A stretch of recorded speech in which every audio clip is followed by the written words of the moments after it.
नमस्कार, मैं हूं साकिब गोयल और ज्ञान के सफर में फिर एक बार आपका स्वागत है। इस समय हम मौजूद हैं माधव विश्वविद्यालय के माधव स्टूडियो में। आज हम चर्चा करेंगे मैकेनिकल इंजीनियरिंग को लेकर।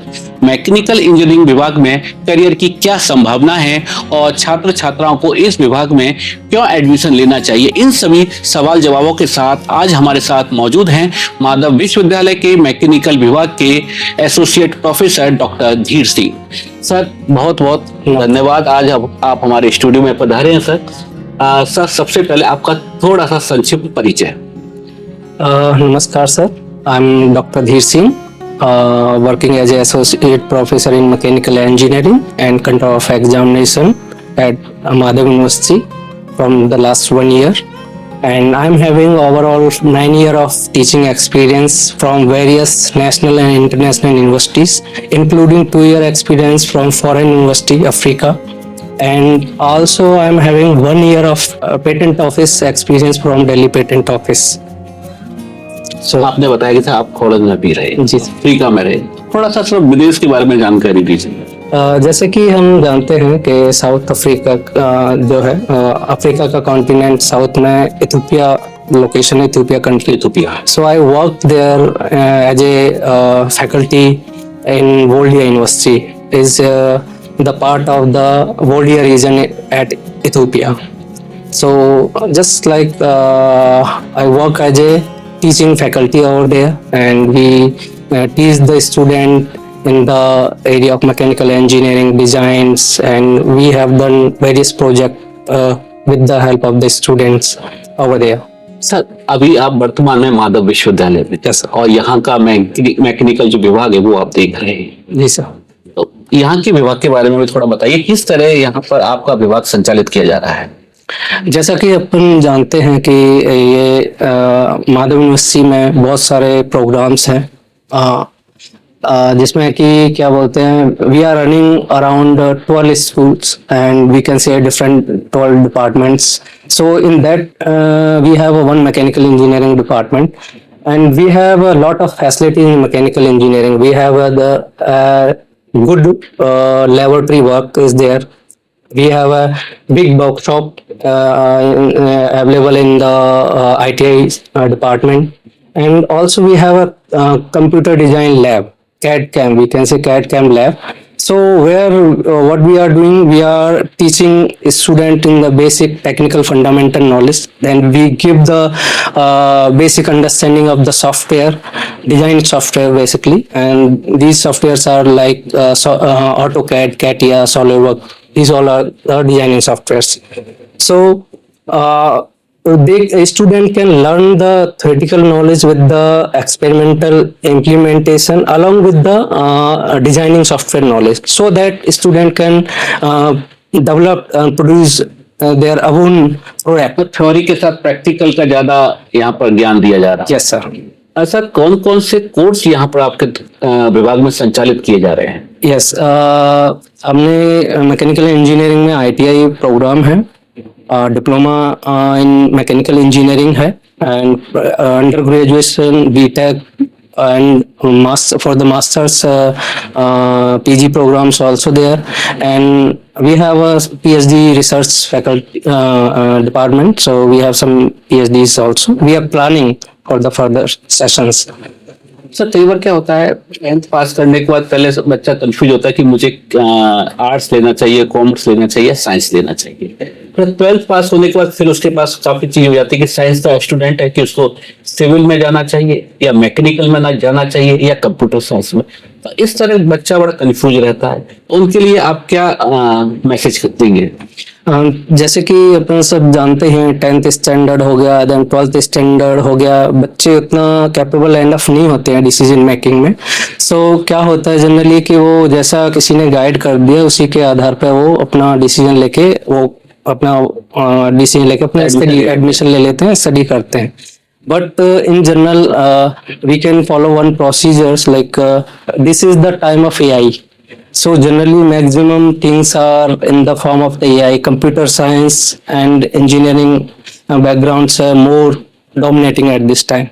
But in the terms of when we are talking about the mechanical engineering, many courses are there for the mechanical engineering with the robotics, with the mechatronics courses also available, and some electric vehicle, automobile engineering related electric and hybrid vehicle courses are also there. So we can introduce our these courses to the student and tell them the basic facilities available in the campus. And also we can do one thing, the generally the teaching we already discussed about the teaching is the primary factor of the student, then experimental work, then designing and all. So before parallelly we can conduct various industrial visit for the students and various seminar, and in the vacation time we can allow students for the internship, so that student can learn and can develop their own complete व्यक्तित्व we can say in Hindi. So and they are ready for the industrial product. जैसे जैसे समय निकल रहा है, जैसे ये वैसे गाड़ियों की संख्या बढ़ रही है, और गाड़ियों की संख्या बढ़ती है तो मैकेनिकल की डिमांड भी बढ़ रही है। Correct sir. सर आजकल हम देख रहे हैं कि गाड़ियों के अंदर एआई का यूज होता है, ड्राइवर की जरूरत नहीं है, बिना ड्राइवर की गाड़ी चल रही है। मैं कल ही एक वीडियो देख रहा था, एक गाड़ी पार्किंग में खड़ी हुई थी, उससे ड्राइवर से बैक नहीं हो रही थी, तो उसने बाहर निकलकर रिमोट से उस गाड़ी को बैक किया। तो ये एआई फीचर क्या है सर गाड़ी के? So generally, sir, AI basically the technology. Whenever we are talking about the technology development, initial stage many factors are there. Plus factors भी होते हैं, negative factors भी होते हैं. तो basic things are operation. How we can operate the vehicle and what is the features available in that particular vehicle or any equipment in related to mechanical engineering. So we need to know the each steps how we can operate that, and then we can proceed according to the guidelines of that, so we can rectify the various problems. Sometimes if you are saying like remote, sometimes it happens forward or backward, so some kind of there are human error, so we can rectify it. मेरे मित्र के पास एक गाड़ी है sir, वो गाड़ी को बिना steering से अपना हाथ जो है वो हटा लेगा। यदि ट्रक सामने आता है तो गाड़ी की स्पीड कम हो जाती है, जहां जरूरत पड़ती है वहां ब्रेक लग जाते हैं। तो ये कितना सुरक्षित कितना है सर एआई? जैसा मैंने कहा कि सर कि जनरली एआई है, फ्यूचर है, कॉन्सेप्ट कार्स आर अवेलेबल हैं, इनमें नंबर ऑफ मल्टीपल फीचर्स हैं, ऑटोमेशन पार्ट है जो कि part of mechanical engineering, automation manufacturing और भी ऑटोमेशन बेस्ड हो रही है, प्रोग्राम भी उसी के अकॉर्डिंगली हो रही है। तो जनरली क्या होता है sir, basic the fundamental is how to operate the based on the proper guidelines. So sometime human error are also there, similarly I told earlier. So maybe this is the steering छोड़ना और ये थोड़ा सा risky हो जाता है। तो operate करने का जो प्रोसीजर है as per the driving rule regulation we can follow and we can improve our. तो एआई जितना सुविधाजनक है कई बार घातक भी हो सकता है। करेक्ट है सर। सर एजुकेशन को लेकर हम बातचीत कर रहे थे, तो माधव विश्वविद्यालय में मैं देख रहा हूँ कि बच्चे, राजस्थान के बच्चे तो हैं ही आपके विभाग में, गुजरात के, महाराष्ट्र के, यूपी के और दिल्ली के, और जहाँ तक सब फॉरेन के बच्चे भी यहाँ पढ़ाई कर रहे हैं। तो ऐसा क्या है जो बच्चे यहाँ आपके विश्वविद्यालय में आकर पढ़ाई कर रहे हैं?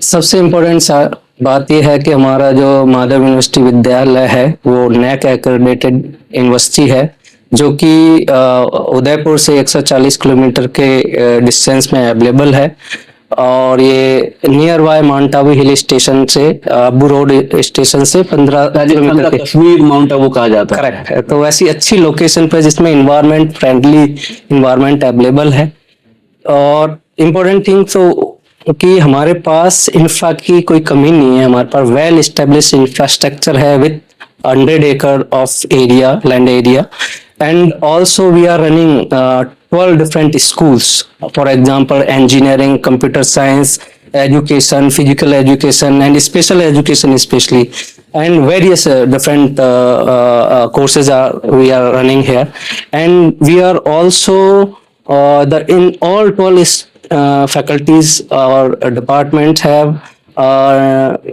around 100 programs are available. In that programs, around 400 courses are available, and we have implemented the NEP 20 in 2023. So in that we have some specific program, interdisciplinary program, choice based systems also there. So in the choice based system में आप क्या कर सकते हो, कोई engineering का student है, वो मैनेजमेंट रिलेटेड कोई कोर्स लेना चाहता है वो ले सकता है, कोई आर्ट्स का स्टूडेंट है वो अपने उसमें मैनेजमेंट का कोई कोर्स लेना चाहे तो ले सकता है. तो interdisciplinary things also there, and we have a good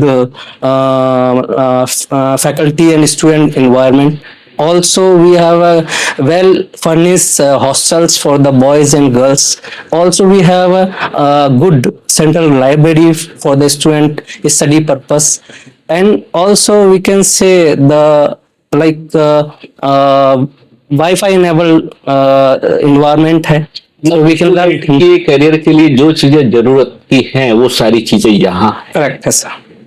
उसको कहीं बाहर भटकने की आवश्यकता नहीं है. Yes sir. सर, जहाँ इंजीनियरिंग है वहाँ प्रयोगशालाएं भी जरूरी है. Correct. तो आपके यहाँ भी आधुनिक प्रयोगशाला होंगी. Yes sir. तो उसके बारे में थोड़ा बताइए. सर, अपने यहाँ बहुत बढ़िया एक वर्कशॉप है जो कि ITI बिल्डिंग में रनिंग है, जिसमें कि बहुत सारी lathe machine, CNC machine, drilling machines are available.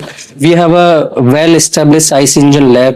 We have a vibration lab, fundamental of what we can say. Vibration lab के साथ साथ हमारे पास ऑटोमोबाइल इंजीनियरिंग लैब भी है. तो वहाँ पे क्या करता है बच्चा, जो क्लास टाइम है, जो लेक्चर आवर्स हैं, उसके साथ साथ जो टेक्निकल नॉलेज के साथ साथ एक्सपेरिमेंटल नॉलेज को भी एक्सप्लोर करता है, वहाँ जाके सीखता है. हम बात करें लेथ मशीन में जाके वो अपने डिफरेंट ऑपरेशन कर सकता है, कटिंग हो गया, फिनिशिंग हो गया, and we have a welding machine, so student can weld the job. And if we are giving some specific project, so they can make the prototype with the help of all the equipment. So सभी जो उपकरण आपकी प्रयोगशाला में होने चाहिए वो सभी यहाँ उपलब्ध हैं. Yes sir. सर, जो वर्तमान में बच्चे यहाँ अध्ययनरत हैं या कहीं बाहर पढ़ रहे हैं, उनके लिए क्या आप एक संदेश देना चाहेंगे? मैं कहना चाहूँगा, जो अभी करंटली जो रनिंग स्टूडेंट्स हैं, जो प्रेजेंटली अवेलेबल हैं यूनिवर्सिटी में, वो अपनी क्लासें रेगुलरली अटेंड करें. उसके बाद जितना भी जो कोर्स वर्क फैकल्टी देता है उसे ऑन टाइम सबमिट करें, और उसके साथ जो एग्जामिनेशन प्रोसेस है प्रॉपरली एग्जामिनेशन दें, और do your hard work. So because the hard work is the key of success of the life. एक सर मैसेज उनके लिए भी जो माधव विश्वविद्यालय में प्रवेश लेने की योजना बना रहे हैं. ओके. सो जैसा कि अभी अपना जो एकेडमिक एडमिशन सेशन ओपन है, तो मैं कहना चाहूँगा स्टूडेंट्स को एंड उनके पेरेंट्स को, they are coming and visit to our Madhav University campus and meet with the faculty. Quality faculties are available. Discuss with them and go to the discuss with the admission team, and you will be the part of the Madhav University in future. So I can say good luck for your future at Madhav University.